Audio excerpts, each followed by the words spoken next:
ಸ್ನೇಹಿತರೆ, ಮೀಡಿಯಾ ಮಾಸ್ಟರ್ಸ್ಗೆ ಸ್ವಾಗತ ಸುಸ್ವಾಗತ.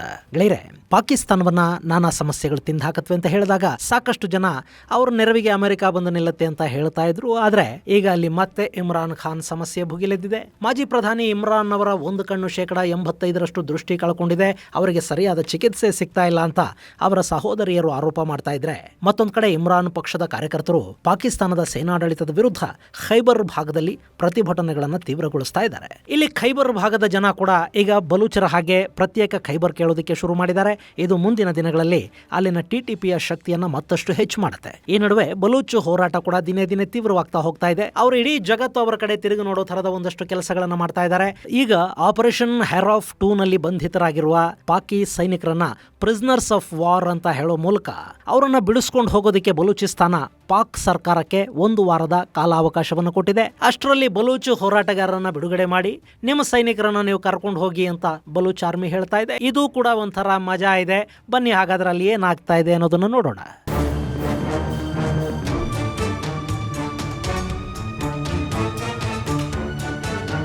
ಗೆಳೆಯರೆ, 2 ದೇಶಗಳ ನಡುವೆ ಒಂದು ಯುದ್ಧ ಆಯ್ತು ಅಂತ ಇಟ್ಕೊಳ್ಳಿ. ಅಲ್ಲಿ 2 ಕಡೆಯ ಸೈನಿಕರು ಸಾವಿಗೀಡಾಗ್ತಾರೆ. ಹಾಗೆ ಕೆಲವರ ಬಂಧನ ಕೂಡ ಆಗುತ್ತೆ. ಆಮೇಲೆ ಏನಾಗುತ್ತೆ, 2 ದೇಶಗಳು ಕೂತ್ಕೊಂಡು ಮಾತಾಡುತ್ತವೆ. ಬಂಧಿತ ಸೈನಿಕರನ್ನ ಹಾಗೆ ಸಾವಿಗೀಡಾದವರ ದೇಹಗಳನ್ನ ಹಸ್ತಾಂತರಿಸಿಕೊಳ್ಳೋ ಕೆಲಸ ನಡೆಯುತ್ತೆ. ಯುದ್ಧ ಮಾಡ್ತಾ ಸಾವಿಗೀಡಾದವರಿಗೆ ಸೇನಾ ಗೌರವಗಳ ಜೊತೆ ವಿದಾಯ ಕೂಡ ಹೇಳ್ತಾರೆ. ಈಗ ಬಲೂಚಿಸ್ತಾನ ತಾನು ಆಪರೇಷನ್ ಹೆರಾಫ್ 2 ನಲ್ಲಿ ಬಂಧಿಸಿರುವ ಪಾಕಿಸ್ತಾನದ ಸೈನಿಕರನ್ನ ನಾವು ಹಸ್ತಾಂತರ ಮಾಡ್ತೀವಿ, ಹಾಗೆ ನೀವು ಬಂಧಿಸಿರೋ ನಮ್ಮ ಬಲೂಚ್ ಹೋರಾಟಗಾರರನ್ನ ನಮಗೆ ಹಸ್ತಾಂತರ ಮಾಡಿ ಅನ್ನೋ ಒಂದು ಆಫರ್ ಅನ್ನ, ಅಂದ್ರೆ ಯುದ್ಧ ಬಂದಿಗಳ ಹಸ್ತಾಂತರದ ಆಫರ್ ಅನ್ನ ಪಾಕಿಸ್ತಾನದ ಮುಂದಿಟ್ಟಿದೆ. ಈ ಮೂಲಕ ಬಲೂಚ್ ನಾವು ಸಂಪೂರ್ಣವಾಗಿ ಪಾಕಿಸ್ತಾನದಿಂದ ಸ್ವತಂತ್ರಗೊಂಡಿದ್ದೀವಿ ಅನ್ನೋ ಸಂದೇಶವನ್ನು ಮಾತ್ರ ಅಲ್ಲ, ನಮ್ಮ ಯುದ್ಧದಲ್ಲಿ ಅಂತಾರಾಷ್ಟ್ರೀಯ ನಿಯಮಗಳನ್ನು ಕೂಡ ನಾವು ಪಾಲಿಸ್ತಾ ಇದ್ದೀವಿ ಅನ್ನೋ ಸಂದೇಶವನ್ನು ಕೂಡ ಜಗತ್ತಿಗೆ ಕೊಡೋ ಮೂಲಕ ಜಗದ ಮನಗೆಲ್ಲೋ ಪ್ರಯತ್ನವನ್ನು ಮಾಡಿದೆ. ಇದರ ನಡುವೆ ನಿಮಗೊಂದು ಮಾಹಿತಿಯನ್ನು ಕೊಡೋದಿದೆ.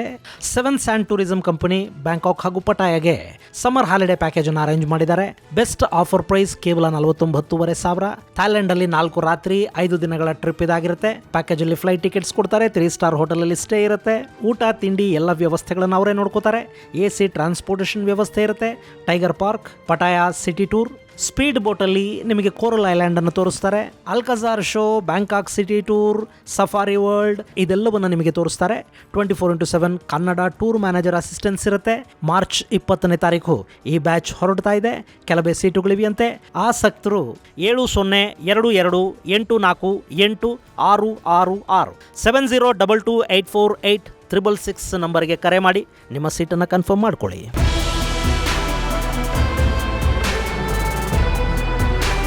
ಗೆಳೆಯರೆ, ಇಲ್ಲಿ ಪಾಕಿಸ್ತಾನದ ಸೇನೆ ಹಾಗೂ ಆಡಳಿತವನ್ನ ಬಲೂಚ್ ನೆಲದಿಂದ ಓಡಿಸೋದಿಕ್ಕೆ ಅಲ್ಲಿನ ಹೋರಾಟಗಾರರು ಹೆರಾಫ್ 2 ಹೆಸರಲ್ಲಿ ಶುರು ಮಾಡಿರೋ ಹೋರಾಟದ ಬಗ್ಗೆ ನಿಮಗೆ ಗೊತ್ತಿದೆ. ಈಗಾಗಲೇ ಬಲೂಚಿಸ್ತಾನದ ಬಹುತೇಕ ಗ್ರಾಮೀಣ ಭಾಗ ಲಿಬರೇಷನ್ ಆರ್ಮಿಯ ಕೈ ಸೇರಿದೆ. ಹಾಗೆ ಕ್ವೆಟಾ, ಗ್ವದಾರ್ ಸೇರಿದಂತೆ ಒಂದಷ್ಟು ನಗರ ಪ್ರದೇಶಗಳಲ್ಲಿ ಕೂಡ ಬಲೂಚ್ ಯೋಧರು ತಮ್ಮ ತಾಕತ್ತೇನು ಅಂತ ತೋರಿಸಿದ್ದಾರೆ. ಮೊನ್ನೆ ನಡೆದ ದೊಡ್ಡ ಮಟ್ಟದ ದಾಳಿಗಳಲ್ಲಿ ಸುಮಾರು 200ಕ್ಕೂ ಹೆಚ್ಚು ಪಾಕಿ ಸೈನಿಕರನ್ನ ನಾವು ಹೊಡೆದುಕೊಂಡಿದ್ದೀವಿ ಅಂತ ಬಲೂಚ್ ಲಿಬರೇಷನ್ ಆರ್ಮಿ ಹೇಳ್ಕೊಂಡ್ರೆ, ಇಲ್ಲ ನಮ್ಮಲ್ಲಿ ಸತ್ತವರು ಬರೀ 10 ಜನ ಮಾತ್ರ ಸೈನಿಕರು, ನಾವೇ 200 ಜನ ಬಲೂಚ್ ಹೋರಾಟಗಾರರನ್ನ ಹೊಡೆದುಕೊಂಡ್ವಿ ಅಂತ ಪಾಕಿಸ್ತಾನ ಹೇಳ್ಕೊಂಡಿದೆ. ಆದರೆ ಗೆಳೆಯರೆ, ಇಲ್ಲಿ ಪಾಕಿಸ್ತಾನಿ ಸೇನೆ ಮತ್ತು ಆಡಳಿತವನ್ನು ನಂಬೋದು ಕಷ್ಟ.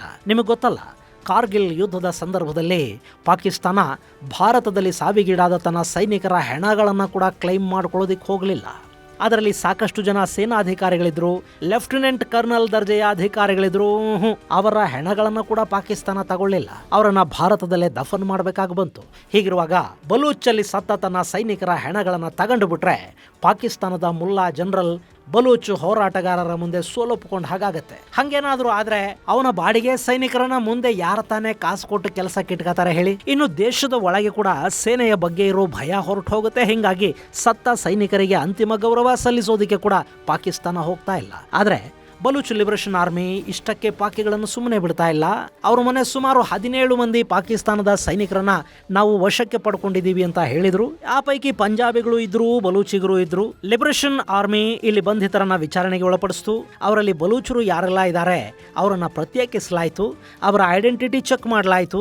ಅವರು ಬಲೂಚಿಸ್ತಾನದ ಪ್ರಜೆಗಳು ಅಂತ ಖಚಿತವಾದ ನಂತರ ಅವರಿಗೆ ಬುದ್ಧಿ ಹೇಳಿ ಪಾಕಿಸ್ತಾನದ ಆಕ್ರಮಣಕಾರರ ಪರ, ಅಂದ್ರೆ ಬಲೂಚಿಸ್ತಾನದ ಶತ್ರುಗಳ ಪರ ಇನ್ನು ಮುಂದೆ ಕೆಲಸ ಮಾಡಬೇಡಿ ಅಂತ ಹೇಳಿ ಅವರನ್ನ ಬಿಡುಗಡೆ ಮಾಡಲಾಯಿತು. ಆದರೆ ಆ 17 ಮಂದಿಯ ಪೈಕಿ 7 ಮಂದಿ ಪಂಜಾಬಿಗಳು ಸಿಕ್ಕಿದ್ರು. ಅವರನ್ನ ಬಲೂಚ್ ನ್ಯಾಷನಲ್ ಕೋರ್ಟ್ ಮುಂದೆ ಹಾಜರುಪಡಿಸಲಾಯಿತು.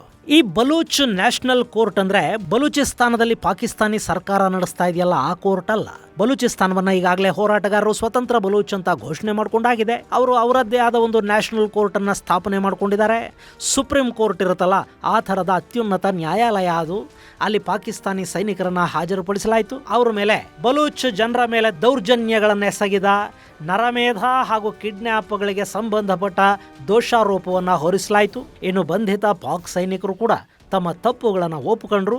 ಅವರೆಲ್ಲ ಪಾಕಿಸ್ತಾನದ ಜೊತೆ ಬಲೂಚಿಸ್ತಾನದ ನ್ಯಾಷನಲ್ ಆರ್ಮಿ ಯುದ್ಧ ಮಾಡುವಾಗ ಬಂಧಿತರಾದವರು. ಹೀಗಾಗಿ ಅವರಿಗೆ POW ಅಂದರೆ ಪ್ರಿಸನರ್ಸ್ ಆಫ್ ವಾರ್ ಸ್ಟೇಟಸ್ ಅನ್ನು ಕೊಡಲಾಯಿತು. ಗೆಳೆಯರ, ಯುದ್ಧಗಳ ಸಂದರ್ಭಗಳಲ್ಲಿ ಬಂಧಿತರಾಗುವ ಸೈನಿಕರನ್ನ ಹೇಗೆ ಟ್ರೀಟ್ ಮಾಡಬೇಕು ಅನ್ನೋದಕ್ಕೆ ಕೂಡ ಒಂದಷ್ಟು ಅಂತಾರಾಷ್ಟ್ರೀಯ ಕಾನೂನುಗಳು ಮಾನದಂಡಗಳು ಇವೆ. ಅದನ್ನ ಎಲ್ಲ ದೇಶಗಳು ಫಾಲೋ ಮಾಡಬೇಕು. ಬಂಧಿತ ಸೈನಿಕರನ್ನ ಯುದ್ಧ ಬಂದಿಗಳು ಅಂತ ಘೋಷಣೆ ಮಾಡಿ ಅವರ ಕುರಿತಾದ ಮಾಹಿತಿಯನ್ನ ಸಂಬಂಧಿತ ದೇಶಕ್ಕೆ ಕಳುಹಿಸಿಕೊಡ್ಬೇಕು. ಅವರಿಗೆ ಟಾರ್ಚರ್ ಗಿರ್ಚರ್ ಕೊಡೋ ಹಾಗಿಲ್ಲ. ಇನ್ನು 2 ದೇಶಗಳು ಮಾತುಕತೆಯ ಮೂಲಕ ಪರಸ್ಪರರು ಬಂಧಿಸಿದ ಯುದ್ಧ ಕೈದಿಗಳನ್ನ ಹಸ್ತಾಂತರ ಕೂಡ ಮಾಡಿಕೊಳ್ಳೋದಕ್ಕೆ ಅಲ್ಲಿ ಅವಕಾಶ ಇರುತ್ತೆ. ಈ ಹಿಂದೆ ಭಾರತ ಪಾಕಿಸ್ತಾನದ 93,000 ಸೈನಿಕರನ್ನ ಯುದ್ಧ ಖೈದಿಗಳನ್ನಾಗಿ ಬಂಧಿಸಿತ್ತು. ಆ ನಂತರ ಮಾತುಕತೆಗಳು ನಡೆದು ಅವರನ್ನ ಬಿಡುಗಡೆ ಕೂಡ ಮಾಡಲಾಯಿತು. ಇಲ್ಲಿ ಕೂಡ ಬಲೂಚಿಸ್ತಾನ ಈಗ ಪಾಕಿಸ್ತಾನದ 7 ಮಂದಿ ಸೈನಿಕರನ್ನ ಯುದ್ಧ ಖೈದಿಗಳು ಅಂತ ಹೇಳ್ತಾ ಇದೆ ಮತ್ತು ಅವರನ್ನ ಬಿಡಿಸ್ಕೊಂಡು ಹೋಗೋದಕ್ಕೆ ಪಾಕಿಸ್ತಾನಕ್ಕೆ ಒಂದು ಅಂತಿಮ ಗಡುವನ್ನು ಕೂಡ ಕೊಟ್ಟಿದೆ. ಆ ಬಂಧಿತ ಸೈನಿಕರ ವಿಡಿಯೋಗಳು ಇವೆ, ಒಮ್ಮೆ ಅವುಗಳನ್ನು ನೋಡ್ಬಿಡಿ. मेरा नाम मोहम्मद शराम है, मेरी वालिद का नाम मोहम्मद रियाज अली है, मैं शेखपुरा से तल्लुक़ रखता हूँ.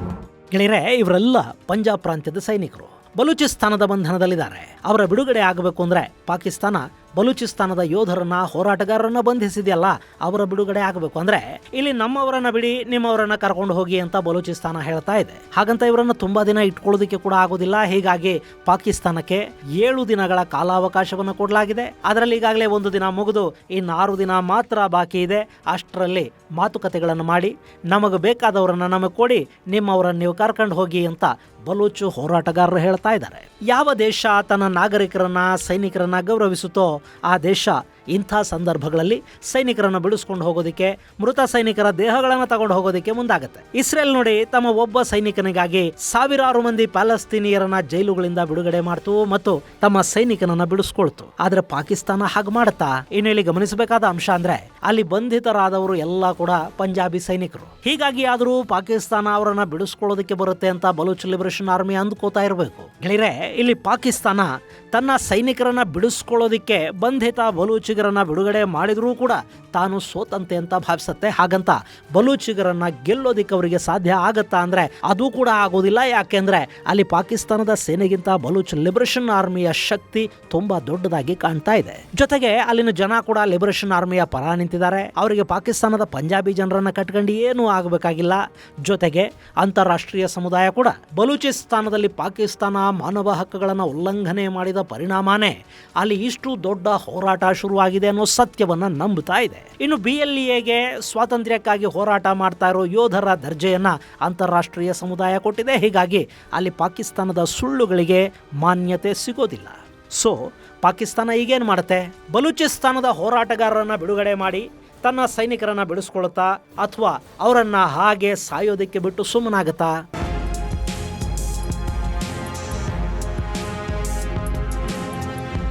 ಇನ್ನು ಇದೇ ಸಂದರ್ಭದಲ್ಲಿ ಖೈಬರ್ ಭಾಗದಲ್ಲಿ ಕೂಡ ಹೋರಾಟಗಳು ತೀವ್ರಗೊಳ್ತಾ ಇವೆ. ಅಲ್ಲಿನ ಬನ್ನೂನಲ್ಲಿ ಪೊಲೀಸ್ ಸ್ಟೇಷನ್ ಮುಂದೆ ಸ್ಫೋಟಕಗಳನ್ನು ಬೈಕೊಂದರಲ್ಲಿರಿಸಿ ರಿಮೋಟ್ ಮೂಲಕ ಬ್ಲಾಸ್ಟ್ ಮಾಡಿದ್ದಾರೆ. ಈ ಘಟನೆಯಲ್ಲಿ 2 ಸಾವಿಗೀಡಾಗಿದ್ದಾರೆ, 16 ಮಂದಿ ಗಾಯಗೊಂಡಿದ್ದಾರೆ.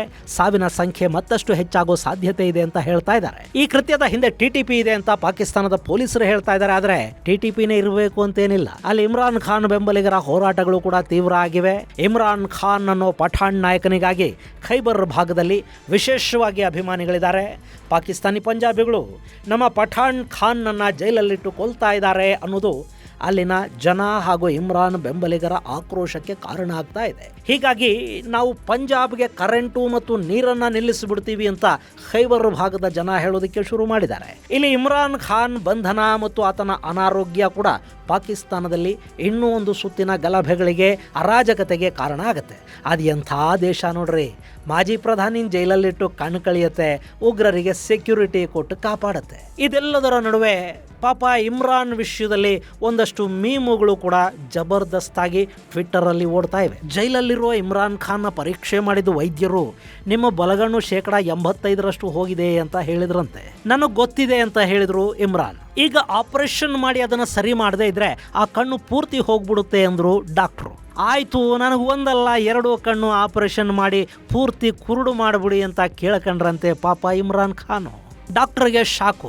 ಕ್ಯೂಮಿಯಾ ಕೈಕುಮಿಯಾ ಅಂದ್ರು ಡಾಕ್ಟ್ರು. ನಮ್ಮ ಪಾಕಿಸ್ತಾನದ ಟೀಮು ಕ್ರಿಕೆಟ್ ಆಡ್ತಾ ಇರೋದನ್ನ ಮತ್ತು ಭಾರತ ಅವರನ್ನ ಆಡಿಸ್ತಾ ಇರೋದನ್ನ ನೋಡಿದ ಮೇಲೆ ಈ ಕಣ್ಣಿದ್ದು ಕುರುಡಾದಂತೆ ಹಕೀಂ ಸಾಬ್ ಖುದಾಕೆ ವಾಸ್ತೆ ನಮ್ದುಗೆ 2 ಕಣ್ಣು ತೆಗೆದು ಬಿಡಿ ಅಂತ ಇಮ್ರಾನ್ ಖಾನ್ ಬಿಕ್ಕಿ ಬಿಕ್ಕಿ ಅಳೋದಿಕ್ಕೆ ಶುರು ಮಾಡಿದ್ರಂತೆ. ಇಂಥ 10 ಜೋಕುಗಳು ಮೀಮ್ಸು ಪಾಪ ಪಾಕಿಸ್ತಾನದ ವಿಷಯದಲ್ಲಿ ಓಡ್ತಾ ಇವೆ. ನಮಗೆ ಕಾಮಿಡಿ ಪಾಪ ಅವ್ರ ಕತೆ ಹೇಳಿ ಅಲ್ವೇ. ಇದು ಗೆಳೆಯರೆ ಬಲೂಚಿಸ್ತಾನದಲ್ಲಿ ಪ್ರಿಸನರ್ಸ್ ಆಫ್ ವಾರ್ನ ಸ್ವಾಪ್ ಮಾಡ್ಕೊಳ್ಳೋಣ ಬನ್ನಿ ಅಂತ ಲಿಬರೇಷನ್ ಆರ್ಮಿ ಪಾಕಿಸ್ತಾನದ ಸೇನೆಗೆ ಕರೆ ಕೊಟ್ಟಿರೋದರ ಕುರಿತಾದ ಒಂದಷ್ಟು ಮಾಹಿತಿ. ಮುಂದಿನ ಸಂಚಿಕೆಯಲ್ಲಿ ಮತ್ತಷ್ಟು ವಿಶೇಷಗಳ ಜೊತೆ ಮತ್ತೆ ಭೇಟಿಯಾಗೋಣ. ಅಲ್ಲಿವರೆಗೆ ಜೈ ಹಿಂದ್, ಜೈ ಕರ್ನಾಟಕ.